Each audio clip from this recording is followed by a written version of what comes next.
ایک غسالہ ایک مومنہ کو غسل دے رہی تھی، غسل دیتے دیتے جب اس کے ران پر اس نے ہاتھ رکھا اور رکھ کے کہا عورت ہے دنیا سے گزر گئی، میں جانتی ہوں یہ بد کردار تھی۔ جیسے ہی اس نے کہا اس کا ہاتھ اس کے ران سے چپک گیا۔ اب وہ لاکھ چھڑانے کی کوشش کرتی ہے اس مردے کے پیر سے اپنے ہاتھ کو، ایک مرتبہ اس کا ہاتھ چپک جاتا ہے، نکلتا ہی نہیں۔ علماء سے فتویٰ منگایا گیا کیا کیا جائے، ہاتھ چپک گیا ہے مردے کے پیر پہ۔ انہوں نے کہا کیا کیا جا سکتا ہے اگر اس طرح ہو گیا، یا اس کا ہاتھ کاٹ دیا جائے یا پھر مردے کے جسم کی کھال کاٹ دی جائے۔ تو مردے کے جو وارثین تھے انہوں نے کہا کہ ہرگز ہم اجازت نہیں دیں گے۔ دین ایک عارف سے جب سوال کیا گیا تو انہوں نے کہا جا کے اس خاتون سے پوچھو کیا اس نے کچھ کہا تھا۔ تو اس نے کہا ہاں میں نے جب غسل دے رہی تھی تو میں نے کہا کہ یہ عورت بد کردار تھی۔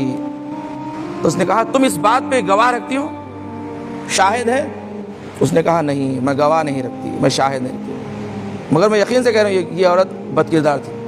اس نے کہا نہیں، شریعت کا حکم ہے کہ جب تک گواہ نہیں ہے انسان زبان سے کوئی لفظ استعمال نہ کرے۔